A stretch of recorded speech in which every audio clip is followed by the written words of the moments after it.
Start हो गया। साथियों नमस्कार।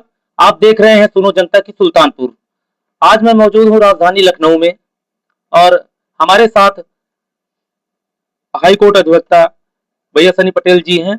आइए आप सभी को इनसे मुलाकात आपकी करवाते हैं।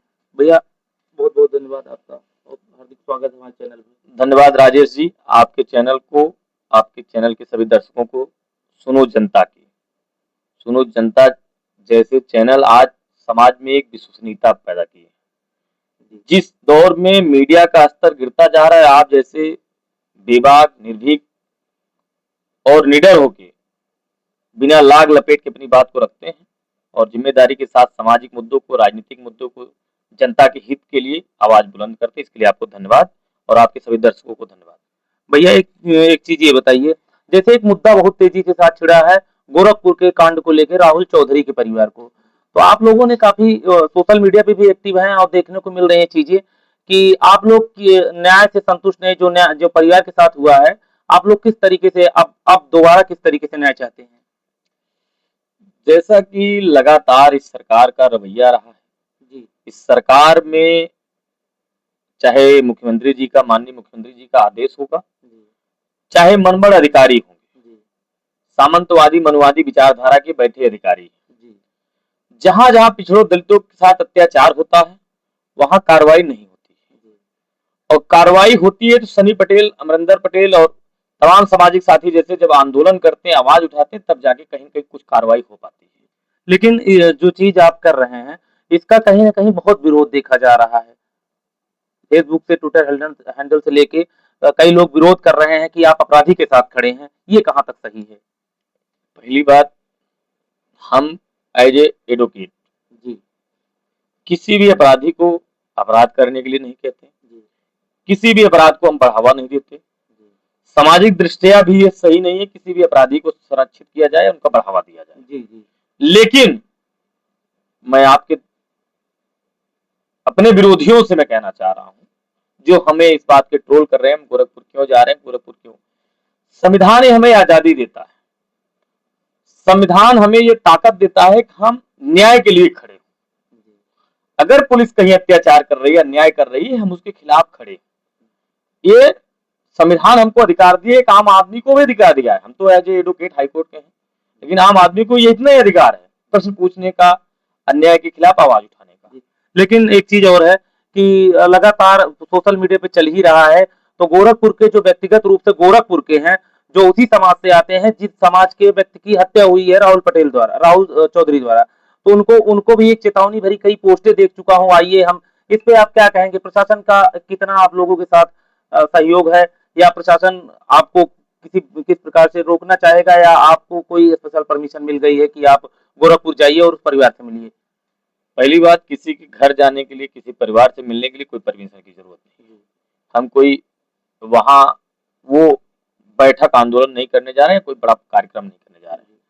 सामाजिक साथी आएंगे, समाज के लोग आएंगे, बहुजन समाज के साथी आएंगे, कुर्मी समाज के साथी आएंगे, अधिवक्ता साथी रहेंगे, पूरे प्रदेश के लोग आएंगे, नो डाउट, जिनके अंदर पीड़ा है। समस्या क्या है? हम राहुल चौधरी के पक्ष में है ही नहीं। हम आपके दर्शकों को, विरोधियों में कह रहा हूं, राहुल चौधरी के पक्ष में नहीं है, लेकिन राहुल चौधरी के परिवार का क्या दोष है, उसकी मां का क्या दोष है, उसके चाचा का क्या दोष है, उसके पड़ोसियों को क्या दोष है, उसके रिश्तेदारों का क्या दोष है, जो सारे के सारे लोग को, लगभग 9 लोगों का तब सूचना मिल चुकी है, 9 लोगों तक अभी तक जेल भेज चुके हैं। एक गोरखपुर पुलिस 9 लोगों को जेल भेजी, ये सोचनीय विषय है। आज तक क्या गोरखपुर पुलिस सारे हत्या में, सारे अपराध में जो भी घटना हुई, क्या सारे परिवार के लोगों को जेल भेजी? मैं गोरखपुर कप्तान महोदय से पूछना चाह रहा हूं, क्या अभी तक आपने ऐसा कोई कार्रवाई किया? हम उस डाटा को लेने आ रहे हैं, उस डाटा की जानकारी आपसे चाहिए। क्या सारे मामले में ऐसे ही आप एक्टिव रहे? कप्तान साहब का बाइट आता है एनएसए का, एनएसए लगाने की बात करेगी कप्तान साहब, क्या और सारे प्रकरण में एनएसए लगाए? क्या राहुल चौधरी पेशेवर अपराधी है? क्या राहुल चौधरी के ऊपर इसके पहले भी कोई आपराधिक मुकदमे दर्ज है? अगर नहीं दर्ज है, फिर एनएसए की बात कैसे कर सकते हैं? और राहुल चौधरी वैसे भी नाबालिग बच्चा है, नाबालिग बच्चों से घटना हो सकती है, उसको कोई उत्तेजित करेगा, भाई घटना कर सकता है। और स्वाभाविक उसके पहले राहुल चौधरी के भाई की हत्या हुई थी। राहुल चौधरी के भाई की गोली मारकर हत्या, इसी जो जिनकी हत्या हुई, इनके बेटे के द्वारा, इनके द्वारा सारे लोग अभियुक्त थे, सारे लोग जेल गए थे। अब बड़ा मुश्किल से जेल गए थे वो लोग, धरना प्रदर्शन किए तब जाके जेल गए थे। लेकिन पूरा प्रदेश ये कह रहा है कि और घटनाओं के तुलना में ये बहुत जघन्य अपराध था, इसलिए एनएसए लगना चाहिए पूरी परिवार के ऊपर, ऐसा लोगों का कहना है। ऐसा बड़ा आरोप है कि ये साधारण घटना नहीं है, ये डर पैदा करने का और माहौल खराब करने वाली और एक जघन्य अपराध है, इसलिए लोग एनएसए की मांग कर रहे हैं। इस पे क्या कहना चाहेंगे आप? मैं तो कह रहा हूं जो बहुजन समाज के लोग हैं वो राहुल चौधरी के परिवार के साथ खड़े हैं, जो मनवादी सामंतवादी विचारधारा के लोग हैं वो पुलिस के ये गलत रवैये के साथ खड़े हैं जो परिवार को दोषी बनाया गया। और वैसे भी क्या राहुल चौधरी के भाई की जब हत्या हुई थी, क्या वो नॉर्मल घटना थी? उसकी गोली मारकर, कई गोली मारकर हत्या की गई, कई जगह गोली मारा गया, वो नॉर्मल घटना थी?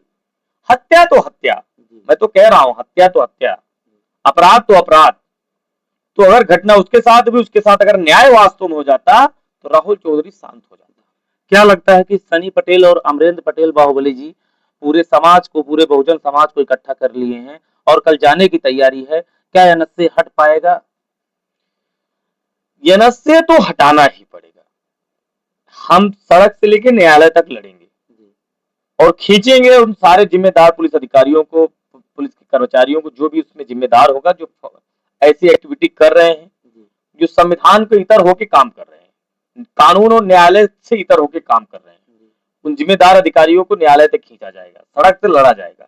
और हमारी पूरी ताकत के साथ जिस दिन हमारा बहुजन समाज चलेगा, एनएसए क्या कोई भी धारा, फर्जी धारा हमारे समाज के ऊपर नहीं लग सकता है। और मैं फिर कह रहा हूं, गोरखपुर प्रशासन से ये निवेदन कर रहा हूं, जो भी दोषी है उनको आप सजा दीजिए, लेकिन निर्दोषों को किसी भी कीमत पर हम, अगर आप सजा देंगे तो हम आपको बख्शेंगे नहीं, किसी भी कीमत पर हम रुकने और झुकने वाले नहीं हैं। और बहुजन समाज हमारा अब जाग रहा है, लड़ेगा, बोलेगा। सनी पटेल के साथ, अमरिंदर पटेल के साथ पूरी ताकत के साथ समाज खड़ा है। हमारी अंजलि सैनी जी जो क्रांतिकारी अधिवक्ता है, वो भी पूरी ताकत के साथ चल रही है। हमारे जितेंद्र निषाद जी हैं जो सामाजिक साथी हैं, क्रांतिकारी भाई हैं, वो भी पूरी ताकत के साथ चल रहे हैं। तमाम अधिवक्ता साथी हैं जो हमारे लखनऊ बार के उपाध्यक्ष रहे हैं, वो भी चल रहे हैं इस चुनाव, इस आंदोलन में, इस लड़ाई में। बहुत सारे सामाजिक सोच के लोग, कुशवाहा समाज के लोग, बिंद समाज के लोग, पाल समाज के लोग, मौर्य समाज के लोग, और जो भी सामाजिक न्याय के, यादव समाज के लोग, जो सामाजिक न्याय के लोग हैं, जो सामाजिक न्याय को पसंद करते हैं, सारे लोग पूरी ताकत के साथ हाथ। चलिए, जैसे आप जा रहे हैं पूरे, आपको, आपके ऊपर एक बड़ा आरोप ये भी लगता है कि लोग कहते हैं कि आप एक जात विशेष के नेता हैं, एक जात विशेष की आप आवाज उठाते हैं। ये कहां तक सही है? या फिर सनी पटेल जी पूरी टीम के साथ जाएंगे अगर कल आपके मन मुताबिक एनएसए नहीं हटा या संतोषजनक कार्रवाई नहीं हुई आपके हिसाब से, तो क्या लौट आएंगे कि वहां आप आंदोलन करेंगे? देखिए, हम तो कह रहे हैं ना, गोरखपुर तो हम जा रहे हैं अपने कानूनी ढंग से अपनी बात रखने, लेकिन कुछ लोग मनवादी सामंतवादी विचारधारा के लोग जो हैं, कह रहे हैं कि हम जूते की माला पहनाएंगे सनी पटेल अगर आएंगे।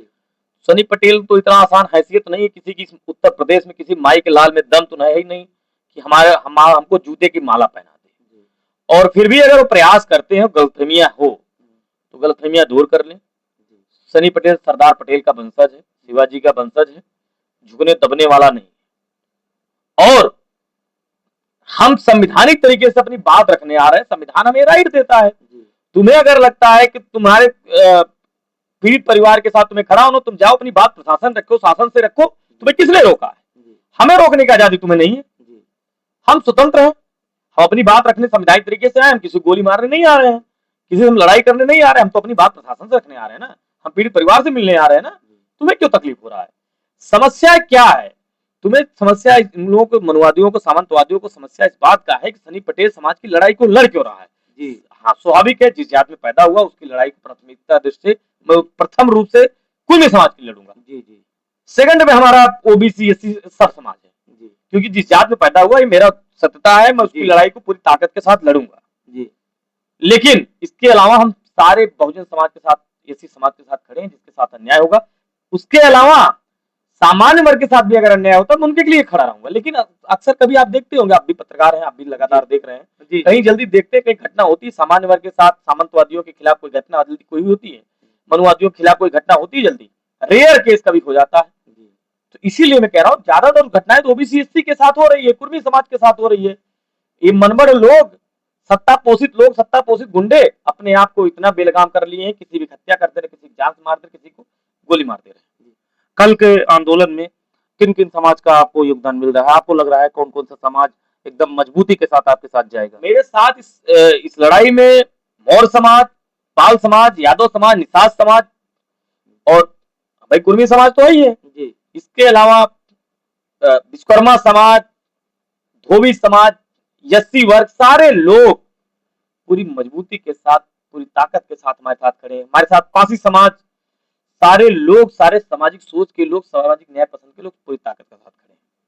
चलिए, और मुकेश भाई भी हैं सुल्तानपुर से, भैया की टीम के सबसे मजबूत साथी हैं। आइए इनसे भी जानते हैं कल के आंदोलन में इनकी क्या तैयारियां हैं और किस उद्देश्य को लेके आए हैं।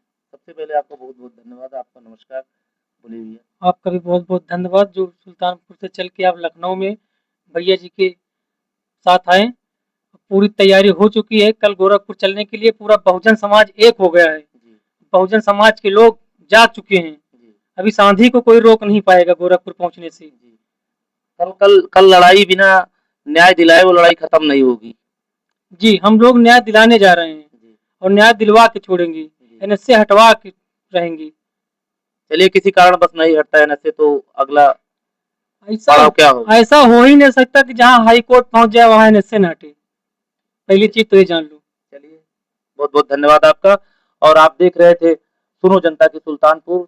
आज मैं मौजूद था राजधानी लखनऊ में हाई कोर्ट अधिवक्ता सनी पटेल के साथ। बहुत बहुत धन्यवाद, नमस्कार।